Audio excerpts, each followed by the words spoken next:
Edith Wharton,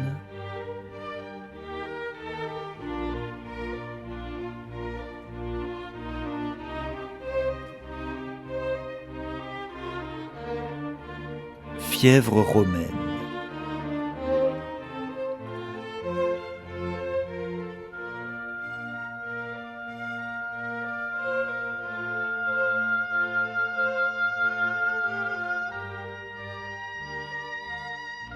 Deux dames américaines, d'âge mûr mais élégantes, quittèrent la table où elles venaient de prendre leur repas, traversèrent l'agréable terrasse du restaurant romain, s'accoudèrent au parapet, et, après s'être d'abord regardées l'une l'autre, contemplèrent les gloires passées du Palatin et du Forum, avec la même expression de vague mais bienveillant contentement. Alors qu'elles se penchaient ainsi, une voix de jeune fille se fit gaiement entendre depuis l'escalier qui menait à la cour en dessous. « Mais venez donc !» criait-elle, pas aux deux femmes, mais à une invisible compagne. « Laissons les jeunes à leur tricot !» Et une voix tout aussi jeune lui répondit en riant « Oh, écoutez, Babs, ce n'est pas vraiment du tricot. »« Mais je parlais au figuré, » répondit la première. « Après tout, nous ne laissons pas vraiment d'autre occupation à nos pauvres parents. » Et la conversation se perdit quand elles eurent tourné l'escalier. Les deux dames se regardèrent à nouveau, cette fois avec un soupçon de sourire embarrassé. Et celle qui était la plus petite et la plus pâle hocha la tête et rougit légèrement. « Barbara !» murmura-t-elle, dans une réprimande qui n'atteignit même pas la voix moqueuse dans l'escalier. L'autre dame, qui était plus grande et plus colorée, avec un petit nez décidé et de forts sourcils noirs, rit avec bonne humeur. « Voilà ce que nos filles pensent de nous !» Sa compagne répondit d'un geste désapprobateur. « Pas de nous personnellement, il faut nous en souvenir. Il s'agit juste du concept moderne de mère, et vous voyez... » Et d'un air à moitié coupable, elle sortit de son élégant sac à main noir une pelote de soie cramoisie traversée de deux fines aiguilles. « On ne sait jamais, » murmura-t-elle. « Le nouveau système nous a certainement donné beaucoup de temps à tuer, et parfois le simple fait de regarder me fatigue. Même regarder ça. » Son geste désignait maintenant le stupéfiant paysage à leurs pieds. La dame brune rit à nouveau, et elles reportèrent leur attention sur le paysage, le contemplant en silence, avec cette sorte de sérénité diffuse qui doit venir de l'éclat printanier des cieux romains. L'heure du repas était passée depuis longtemps, et elles avaient pour elles deux toute l'extrémité de la vaste terrasse. À l'autre bout, quelques groupes, retenus par un dernier regard à la vaste cité, ramassaient leur guide touristique ou cherchaient de quoi laisser un pourboire. Enfin, le dernier groupe se dispersa et les deux dames restèrent seules dans l'air des hauteurs. « Eh bien, je ne vois pas pourquoi nous ne pourrions pas juste rester là, » dit Mrs. Slade, la dame au teint coloré et aux sourcils énergiques. Deux chaises en osier étaient restées abandonnées tout près, et elle les poussa dans l'angle du parapet, s'installa sur l'une d'elles et contempla le Palatin. Après tout, c'est toujours le plus beau paysage du monde. Il le sera toujours pour moi, approuva son amie Mrs. Annesley, en appuyant si légèrement sur le mot moi que Mrs. Slade, bien qu'elle l'ait remarqué, se demanda si ce n'était pas purement accidentel, comme ces mots soulignés un peu partout dans les correspondances d'antan. Grace Annesley a toujours été vieux jeu, pensa-t-elle. Et elle ajouta à haute voix, avec un sourire, « C'est un paysage auquel nous sommes toutes deux habituées depuis de nombreuses années. Quand nous nous sommes rencontrées ici pour la première fois, nous étions plus jeunes que nos filles ne le sont maintenant. Vous vous souvenez ?»« Oh oui, je me souviens, » murmura Mrs. Annesley, avec la même tension indéfinissable. « Il y a un maître d'hôtel là-bas qui attend, » s'interrompit-elle. Elle était évidemment beaucoup moins sûre d'elle que sa compagne quant au droit qu'elle avait en ce monde. Je vais lui apprendre à attendre, dit Mrs. Slade, tendant le bras vers un sac aussi discrètement opulent que celui de Mrs. Annesley. Faisant signe au maître d'hôtel, elle lui expliqua qu'elle et son amie étaient des amoureuses de longue date de Rome, et qu'elles auraient aimé passer le reste de l'après-midi à profiter de la vue, c'est-à-dire si cela ne perturbait pas le service. Le maître d'hôtel, s'inclinant devant le pourboire, l'assura que ces deux dames étaient les bienvenues, et le seraient d'autant plus si elles voulaient bien rester dîner. Une nuit de pleine lune, elles s'en souviendraient. Les sourcils noirs de Mrs. Slade se froncèrent, comme si cette référence à la lune était déplacée et même inopportune. Mais elle chassa d'un sourire cette attitude, tandis que le maître d'hôtel se retirait. « Eh bien, pourquoi pas? Nous pourrions faire pire. Je suppose qu'on ne sait même pas quand les filles rentreront. Savez-vous même d'où elles rentreront? Pas moi ?» Mrs. Annesley rougit encore légèrement. « Je pense que ces deux jeunes aviateurs italiens que nous avons rencontrés à l'ambassade les ont invitées à voler jusqu'à Tarquinia pour le thé. Je suppose qu'elles voudront attendre et faire le vol de retour sous la pleine lune. » La pleine lune, la pleine lune, quel rôle elle continue à jouer. Croyez-vous que nos filles soient aussi sentimentales que nous l'étions? J'en suis arrivé à la conclusion que je ne sais pas le moins du monde ce qu'elles sont, dit Mrs. Annesley. Et peut-être à l'époque n'en savions-nous pas plus l'une sur l'autre. Peut-être, en effet. Son ami lui lança un timide regard. Je ne vous aurais jamais cru sentimentale, Alida. Peut-être ne l'étais-je pas. Mrs. Slade ferma les paupières en y réfléchissant, et l'espace d'un instant, les deux dames, qui avaient été intimes depuis l'enfance, réalisèrent combien peu elles se connaissaient. Chacune, bien sûr, avait un qualificatif tout prêt à accoler au nom de l'autre. Mrs. Delphine Slade, par exemple, aurait pu se dire, ou répondre à quiconque l'aurait interrogée, que Mrs. Horace Annesley, il y a 25 ans, avait été extrêmement belle. Non, vous ne le croiriez pas, n'est-ce pas, bien qu'elle soit encore, bien sûr, charmante et distinguée. Eh bien, jeune fille, elle était exquise, beaucoup plus belle que sa fille Barbara, même si, certainement, Babs, selon les standards modernes, était plus efficace. Elle avait plus de piquant, comme on dit. Bizarre, avec de telles nullités comme parents. Oui, Horace Annesley était bien l'exacte copie de sa femme. Des spécimens de musée du vieux New York. Bien sur eux, irréprochables, exemplaires. Mrs. Slade et Mrs. Annesley avaient vécu l'une en face de l'autre, au propre comme au figuré, pendant des années. Quand les rideaux du dressing du 20 East 73rd Street étaient changés, le numéro 23, de l'autre côté de la rue, en était toujours averti. Comme de tous les déplacements, achats, voyages, anniversaires, maladies, la terne chronique d'un couple bien sous tout rapport. Peu de choses échappaient à Mrs. Slade. Mais elle s'en était déjà lassée lorsque son mari réussit son gros coup à Wall Street. Et quand ils achetèrent en haut de Park Avenue, elle commençait déjà à penser « J'aimerais autant habiter en face d'un speakeasy pour changer. Au moins on pourrait y voir les descentes de police. » L'idée de voir Grace embarquée par la police était si amusante qu'avant son déménagement, elle en avait parlé au cours d'un dîner d'amis. La saillie amusa et tout le monde s'en empara. Elle s'était demandé quelquefois si elle avait traversé la rue et atteint Mrs. Annesley.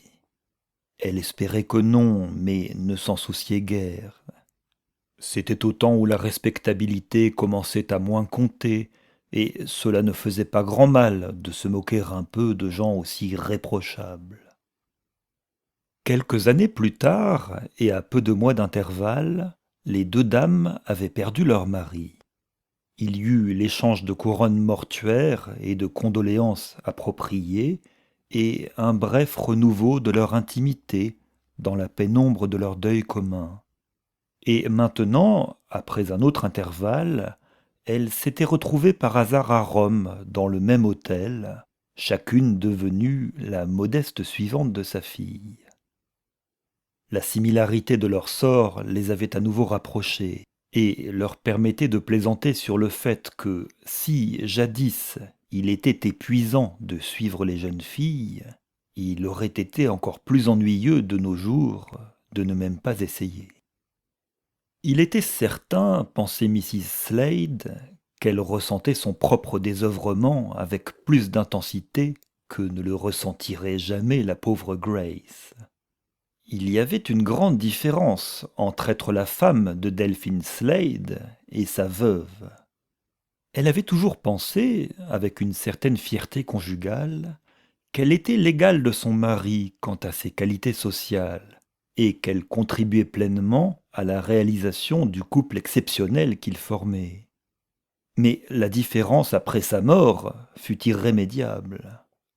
En tant que femme du célèbre avocat d'affaires, toujours entre deux dossiers internationaux, chaque jour avait apporté son lot d'obligations excitantes et imprévues, s'occuper à l'improviste d'éminents collègues étrangers, partir précipitamment en voyage d'affaires à Londres, Paris ou Rome, où ils étaient reçus avec les mêmes égards, et même s'amuser à entendre sur son passage: quoi, cette femme élégante avec ses vêtements charmants et ses beaux yeux est Mrs. Slade, la femme de Slade.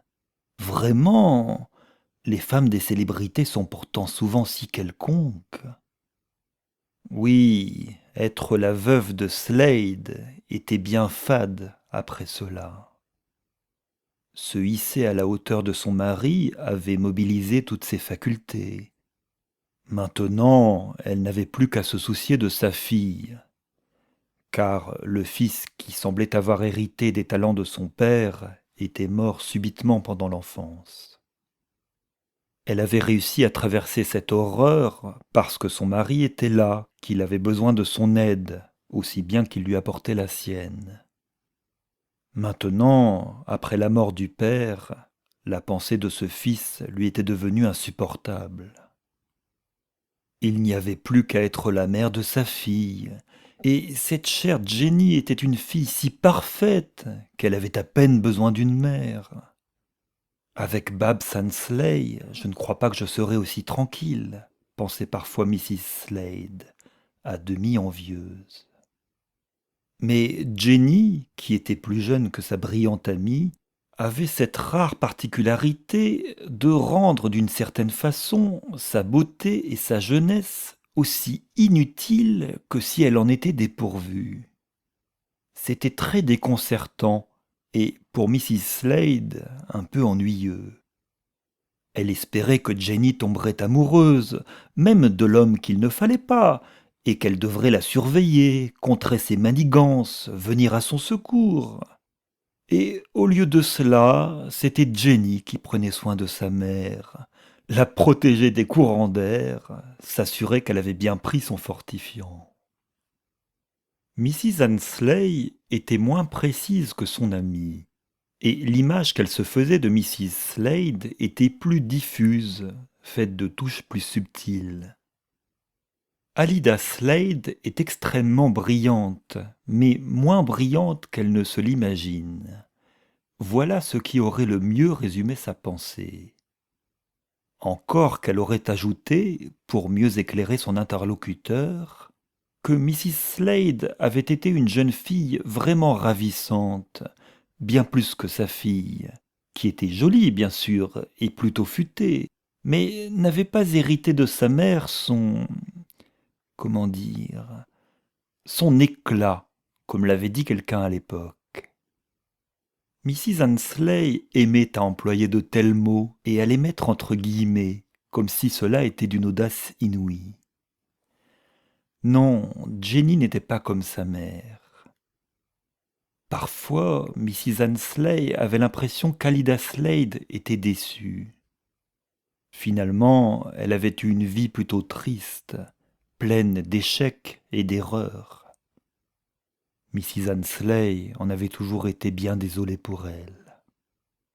Ainsi se percevaient chacune de ces deux dames, qui se regardaient l'une l'autre par le mauvais bout de la lorgnette.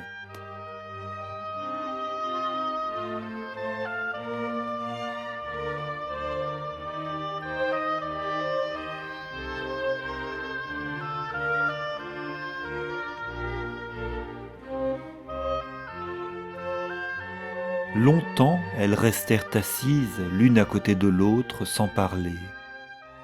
C'était comme si, pour toutes deux, c'était un soulagement d'abandonner leurs activités plutôt futiles en présence de ce vaste memento mori auquel elles faisaient face. Mrs. Slade restait tranquille, les yeux fixés sur les pentes dorées du palais de César, et après un moment, Mrs. Annesley cessa de remuer son sac et s'abandonna à la méditation.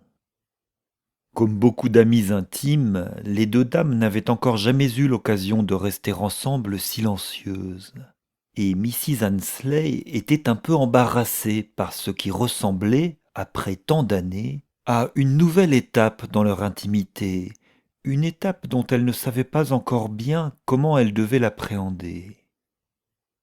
Soudain l'air se remplit des profondes notes métalliques qui semblaient périodiquement recouvrir Rome d'un toit d'argent. Mrs. Slade jeta un œil à sa montre. 5 heures déjà, dit-elle, comme surprise.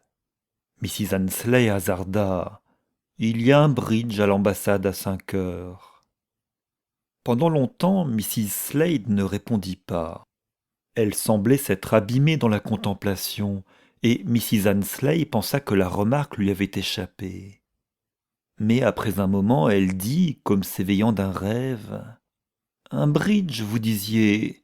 Non, sauf si vous y tenez, mais je ne le crois pas, vous savez. » Oh non, se hâta de l'assurer Mrs. Annesley. Je ne m'en soucie guère. C'est si charmant ici, et tellement plein de vieux souvenirs, comme vous dites. Elle s'installa dans le fauteuil et, presque furtivement, sortit son tricot. Mrs. Slade le remarqua du coin de l'œil, mais ses mains soignées restèrent immobiles sur ses genoux. « J'étais en train de penser, dit-elle lentement, à tout ce que Rome peut évoquer de différent pour chaque génération de voyageurs. Pour nos grands-mères, c'était le danger de la fièvre romaine, pour nos mères, des dangers d'ordre sentimental, comme nous étions bien gardés alors. Et pour nos filles, pas plus de danger qu'en plein milieu de Main Street. Elles ne savent pas ce qu'elles manquent. » La longue lumière dorée commençait à faiblir, et Mrs. Annesley approcha un peu son tricot de ses yeux. « Oh oui, comme nous étions bien gardés. » J'ai toujours pensé, continua Mrs. Slade, que nos mères avaient eu la tâche bien plus difficile que nos grands-mères. Quand on risquait d'attraper la fièvre romaine dans les rues, il devait être comparativement plus facile de faire revenir les filles à l'heure du danger. Mais quand vous et moi étions jeunes, devant tant de beauté, avec l'excitation de la désobéissance, et pas plus de risque que de prendre froid dans l'heure qui suit le coucher du soleil, nos mères devaient avoir bien du mal à nous retenir, n'est-ce pas? Elle se tourna de nouveau vers Mrs. Annesley, mais celle-ci avait atteint un point délicat de son tricot. 1, 2, 3, 2 de passé. Oui, en effet, approuva-t-elle, sans lever les yeux.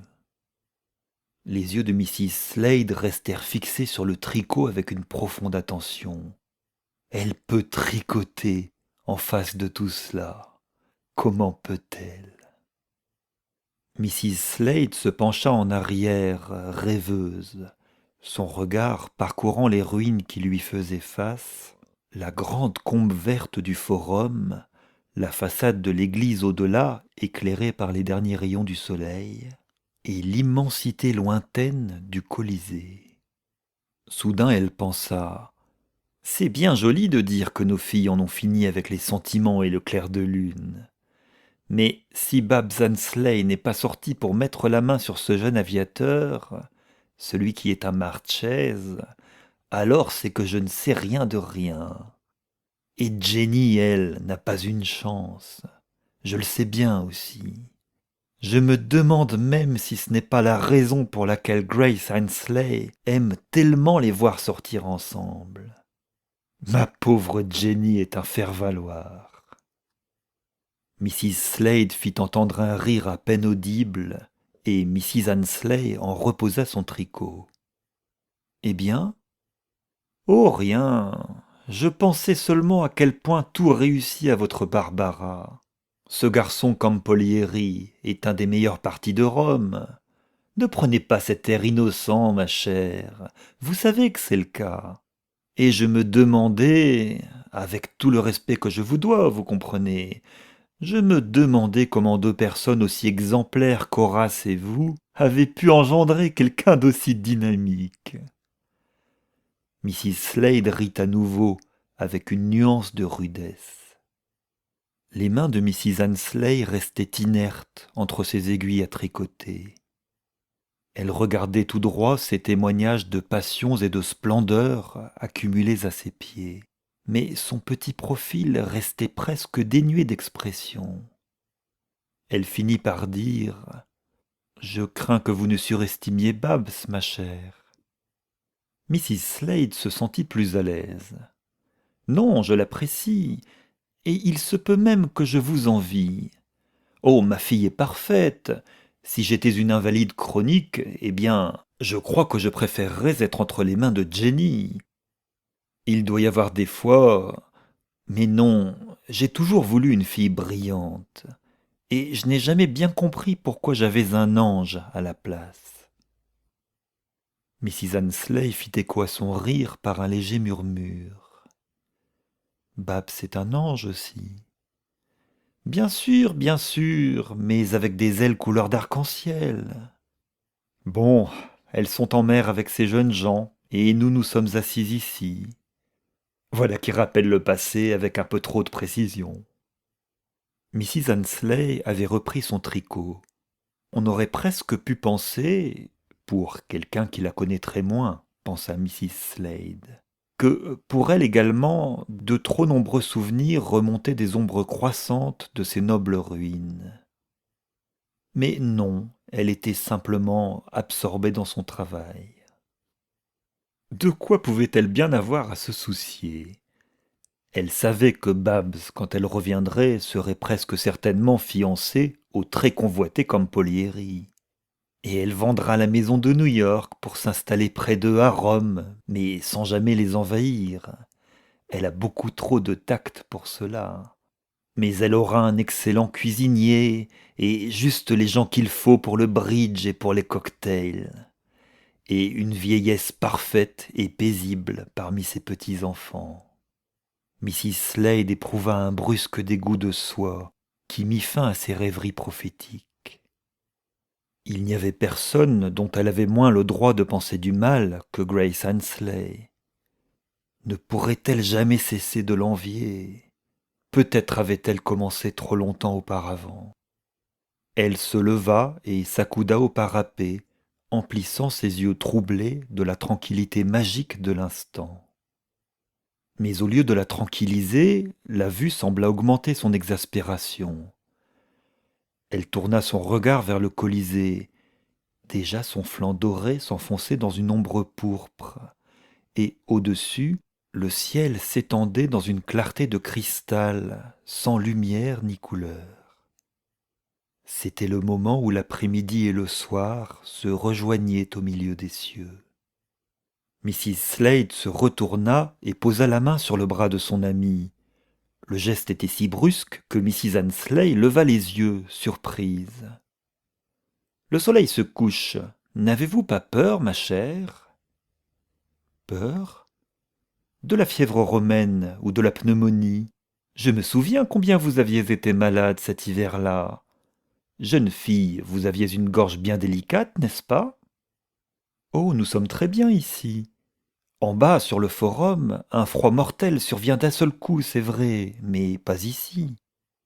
Ah, bien sûr, vous le saviez, parce que vous deviez être tellement prudente. » Mrs. Slade se retourna vers le parapet. Elle pensait « Je dois faire encore un effort pour ne pas la haïr. » Et à haute voix, elle dit Chaque fois que je regarde le forum là-bas, je me souviens de cette histoire d'une grand-tante à vous, c'est bien cela? Cette grand-tante tellement malfaisante. Oh oui, grand-tante Harriet, celle dont on dit qu'elle avait envoyé sa jeune sœur au forum après le coucher du soleil, lui cueillir une fleur qui ne s'ouvre que la nuit pour son album. Toutes nos grand-tantes et grand-mères avaient des albums de fleurs séchées. Mrs. Slade approuva. Mais en réalité, elle l'y avait envoyé parce qu'elles étaient amoureuses du même homme. Eh bien, c'est ce qu'on dit dans la famille.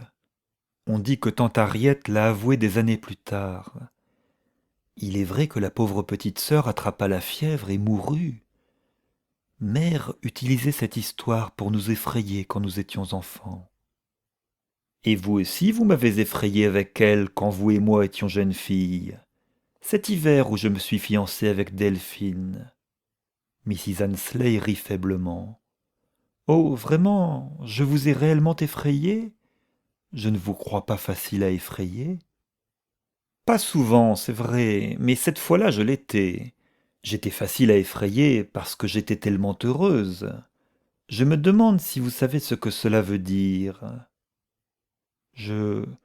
Oui, bafouilla Mrs. Annesley. Eh bien, je suppose que c'est la raison pour laquelle l'histoire de votre méchante tante avait fait une telle impression sur moi. Et je pensais, il n'y a plus de fièvre romaine, mais il fait un froid mortel au forum une fois le soleil couché, surtout après une chaude journée. Et le Colisée est même encore plus froid et plus humide. Le Colisée? Oui, il n'était pas facile d'y entrer une fois les portes fermées pour la nuit, pas facile du tout. Mais en ce temps-là, on pouvait y arriver, et même souvent. Les amoureux qui ne pouvaient pas se retrouver ailleurs s'y donner rendez-vous, vous le saviez? Je... je ne saurais dire, je ne me souviens plus. Vous ne vous souvenez plus. Vous ne vous souvenez plus avoir visité une ruine ou une autre un soir et y avoir attrapé froid. Vous étiez censé être sorti pour contempler le lever de la lune. On a toujours dit que cette expédition était la cause de votre maladie. Il y eut un moment de silence. Puis Mrs. Annesley reprit. Vraiment, c'était il y a tellement longtemps. Oui, et vous vous êtes rétabli, donc c'était sans importance. Mais je suppose que ça a étonné vos amis, la raison avancée pour votre maladie. Je veux dire, parce que chacun savait que vous étiez très prudente avec votre gorge, et votre mère prenait tellement soin de vous. Et pourtant vous avez fait cette sortie si tard, n'est-ce pas, cette nuit-là? Peut-être bien. Les filles les plus prudentes ne sont pas toujours prudentes. Qu'est-ce qui vous fait penser à cela maintenant? Mrs. Slade semblait n'avoir aucune réponse toute prête. Mais après un moment, elle éclata. Parce que je ne peux pas supporter ça plus longtemps. Mrs. Annesley releva vivement la tête. Ses yeux étaient pâles et grands ouverts. Vous ne pouvez plus supporter quoi? Eh bien, que vous ne sachiez pas que j'ai toujours su pourquoi vous étiez sorti. Pourquoi je suis sorti? Oui. Vous pensez que je bluffe, n'est-ce pas? Vous êtes sorti pour rencontrer l'homme à qui j'étais fiancé, et je peux vous répéter chaque mot de la lettre qui vous y a conduit. Tandis que Mrs. Slade parlait, Mrs. Annesley s'était levée en titubant. Son sac, son tricot et ses gants, dans la panique, glissèrent à terre. Elle regardait Mrs. Slade comme si elle regardait un fantôme. Non, non, ne faites pas ça, bégaya-t-elle. Et pourquoi pas? Écoutez si vous ne me croyez pas. Mon amour, nous ne pouvons continuer ainsi. Je dois vous voir seul. Venez au Colisée demain immédiatement après la tombée de la nuit. Il y aura quelqu'un qui vous fera entrer. N'ayez crainte, personne ne soupçonnera rien. Mais peut-être avez-vous oublié ce que disait la lettre? Mrs. Annesley affronta ce défi avec un aplomb imprévu. Se calant dans son fauteuil, elle regarda son amie et répondit. Non, je la connais par cœur, moi aussi. Et sa signature? Seulement, à vous seul, DS. C'était bien cela, j'ai bien raison, n'est-ce pas? C'était bien la lettre qui vous a fait sortir ce soir-là après la tombée de la nuit ?» Mrs. Annesley la regardait toujours. Il semblait à Mrs. Slade que derrière le masque volontairement sous contrôle de son petit visage calme, elle se livrait à une lutte intérieure. « Je n'aurais jamais cru qu'elle puisse aussi bien garder le contrôle, » pensa Mrs. Slade, presque avec ressentiment. Mais à ce moment, Mrs. Annesley se mit à parler. « Je ne sais pas comment vous avez su. J'ai brûlé cette lettre immédiatement. »« Évidemment, vous l'avez brûlée, vous êtes si prudente. » Elle ricanait ouvertement maintenant. « Et si vous avez brûlé la lettre, alors vous vous demandez comment j'ai bien pu savoir ce qu'elle contenait. C'est bien ça, n'est-ce pas ?» Mrs. Slade attendit, mais Mrs. Annesley ne parla pas. « Eh bien, ma chère, je sais ce que contenait cette lettre, parce que c'est moi qui l'ai écrite. » « Vous l'avez écrite ?»« Oui. » Les deux femmes restèrent debout, à se regarder l'une l'autre aux dernières lueurs dorées du crépuscule. Puis Mrs. Annesley se laissa retomber sur son fauteuil. « Oh !» murmura-t-elle, et elle se couvrit le visage de ses mains. Mrs. Slade attendait nerveusement un autre mot ou un mouvement. Rien ne vint, et à la fin elle éclata. « Je vous fais horreur !» Les mains de Mrs. Annesley retombèrent sur ses genoux, découvrant un visage ruisselant de larmes. « Je ne pensais pas à vous, je pensais... C'est la seule lettre que j'ai jamais reçue de lui. »« Et c'est moi qui l'ai écrite. Oui, je l'ai écrite. Mais j'étais la fille à laquelle il était fiancé. Est-ce que vous vous souvenez de ça ?» Le visage de Mrs. Annesley s'affaissa à nouveau. « Je ne cherche pas à me trouver d'excuses. Je me souvenais. »« Et pourtant vous y êtes allé. »« Pourtant j'y suis allé. » Mrs. Slade posa son regard sur la petite silhouette recroquevillée à ses côtés. La flamme de sa colère s'était déjà éteinte, et elle se demandait comment elle avait jamais pu penser qu'elle éprouverait une quelconque satisfaction à blesser ainsi sans raison son amie. Mais il lui fallait se justifier. « Comprenez-vous, j'avais tout découvert, et je vous haïssais, je vous haïssais. Je savais que vous étiez amoureuse de Delphine, et j'avais peur, peur de vous, de vos manières tranquilles, de votre douceur. Eh bien, je voulais me débarrasser de vous, voilà tout. Juste pour quelques semaines, jusqu'à ce que je sois sûre de lui. Alors, prise d'une rage aveugle, j'ai écrit cette lettre. Je ne sais pas pourquoi je vous le dis maintenant. » « Je suppose, dit lentement Mrs. Annesley, que c'est parce que vous m'avez toujours détesté. Peut-être, ou parce que je voulais évacuer tout cela de mon esprit. » Elle fit une pause. « Je suis heureuse que vous ayez détruit la lettre.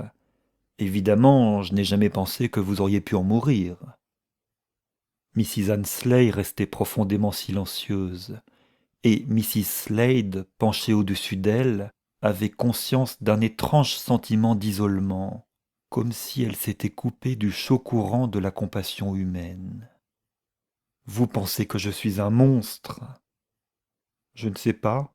C'était la seule lettre que j'ai eue de lui, et vous dites qu'il ne l'a pas écrite. »« Ah, comme vous vous souciez encore de lui !»« Je chérissais ce souvenir, » dit Mrs. Annesley. Mrs. Slade continuait à la regarder. Elle semblait avoir été physiquement amoindrie par le choc, comme si, se levant, elle eût pu être emportée par le vent comme une poignée de poussière. La jalousie de Mrs. Slade se réveilla à cette vue. Pendant toutes ces années, cette lettre avait empli toute la vie de cette femme. Combien elle devait l'avoir aimée pour vénérer ainsi le souvenir de ses cendres. La lettre de l'homme qui était fiancé à son amie, n'était-ce pas elle le monstre ? Vous avez fait de votre mieux pour l'éloigner de moi, n'est-ce pas ? Mais vous avez échoué, c'est moi qui l'ai gardé, c'est tout. Oui, c'est tout. Et maintenant, j'aurais préféré ne rien vous avoir dit. Je n'avais aucune idée de la façon dont vous alliez réagir. Je pensais que cela vous aurait amusé. C'est arrivé il y a si longtemps, comme vous dites, et vous devez me rendre justice de vous souvenir que je n'avais aucune raison de penser que vous le prendriez aussi sérieusement. Comment pouvais-je le penser alors que vous vous êtes marié avec Horace Annesley 2 mois plus tard? Dès que vous avez pu quitter votre lit, votre mère vous a envoyé à Florence pour vous y marier. Tout le monde était plutôt surpris. On se demandait pourquoi une telle précipitation, mais moi je croyais le savoir. Je me disais que vous l'aviez fait par dépit, pour pouvoir vous dire que vous étiez allé plus vite que Delphine et moi. Les jeunes ont toujours les raisons les plus sottes de faire les choses les plus sérieuses. Et votre mariage si rapide a fini de me convaincre que tout cela n'avait jamais eu tellement d'importance pour vous. Oui, je suppose, reconnut Mrs. Annesley. La voûte du ciel au-dessus d'elle avait perdu tout son éclat doré. Le crépuscule s'y étendait, assombrissant soudain les 7 collines. Ici ou là, des lumières commençaient à scintiller à travers le feuillage à leurs pieds. On entendait des pas qui allaient et venaient sur la terrasse déserte. Des serveurs se montraient à la porte en haut de l'escalier, puis réapparaissaient portant des plateaux, des serviettes et des flacons de vin. Des tables furent déplacées, des chaises rangées. Les faibles ampoules électriques finirent par s'éteindre. Une dame corpulente en manteau de voyage apparut soudainement, demandant dans un mauvais italien si quelqu'un avait vu l'élastique qui lui servait à fermer son vieux guide Baedeker. Sous le regard des serveurs, elle cherchait avec sa canne à l'endroit où elle avait dîné. Le coin de la terrasse où se trouvaient Mrs. Slade et Mrs. Annesley était toujours sombre et désert. Pendant longtemps, aucune des deux ne parla. Enfin Mrs. Slade reprit. Je suppose que c'était comme une sorte de farce. Une farce. Oui, les filles sont féroces quelquefois, vous savez. Les filles amoureuses tout spécialement. Et je me souviens avoir bien ri toute seule ce soir-là, à l'idée que vous étiez en train d'attendre là-bas dans le noir, restant bien hors de vue, écoutant chaque son, essayant d'entrer. Bien sûr, j'étais navré quand j'ai appris que vous aviez été malade par la suite. Mrs. Annesley n'avait pas bougé depuis un certain temps, mais elle se retourna lentement vers sa compagne. Mais je n'ai pas attendu. Il avait tout arrangé. Il était là. On nous a fait entrer tout de suite, dit-elle. Mrs. Slade se leva soudainement. Delphine était là? Ils vous ont laissé entrer? Ah là, vous mentez! S'écria-t-elle avec violence. La voix de Mrs. Annesley s'éclaircit, plein d'étonnement. Mais bien sûr il était là. Bien sûr qu'il est venu. Venu? Et comment savait-il qu'il vous trouverait là? Vous délirez? Mrs. Annesley hésita comme si elle réfléchissait. Mais j'avais répondu à sa lettre. Je lui avais dit que je serais là. Alors il est venu. Mrs. Slade plongea son visage dans ses mains. Oh mon Dieu, vous avez répondu? Je n'avais pas prévu cela. Il est curieux que vous n'y ayez pas pensé, puisque c'est vous qui avez écrit la lettre. En effet, j'étais aveuglé par la rage. Mrs. Annesley se leva et rajusta son écharpe de fourrure. Il fait froid ici, nous ferions bien d'y aller. Je suis désolée pour vous, dit-elle, tandis qu'elle refermait la fourrure autour de sa gorge. Ces mots inattendus frappèrent Mrs. Slade. Oui, nous ferions mieux d'y aller. Elle ramassa son sac et son manteau. Mais je ne vois vraiment pas pourquoi vous pourriez être désolé pour moi, murmura-t-elle. Mrs. Annesley était restée à regarder au loin la masse ténébreuse du Colisée. Eh bien, parce que je n'ai pas eu à attendre cette nuit-là. Mrs. Slade fit entendre un rire agité. Oui, là vous avez marqué un point. Mais je crois que j'aurais mauvaise grâce à vous envier après toutes ces années. Après tout, c'est moi qui ai tout eu. Je l'ai eu lui pour 25 ans, et vous, vous n'avez rien eu, si ce n'est cette unique lettre qu'il n'a même pas écrite. Mrs. Annesley resta à nouveau silencieuse. Elle finit par faire un pas vers la porte de la terrasse, puis se retourna face à son amie, et, avant de la précéder en direction de l'escalier, elle lui dit : « J'ai eu Barbara. »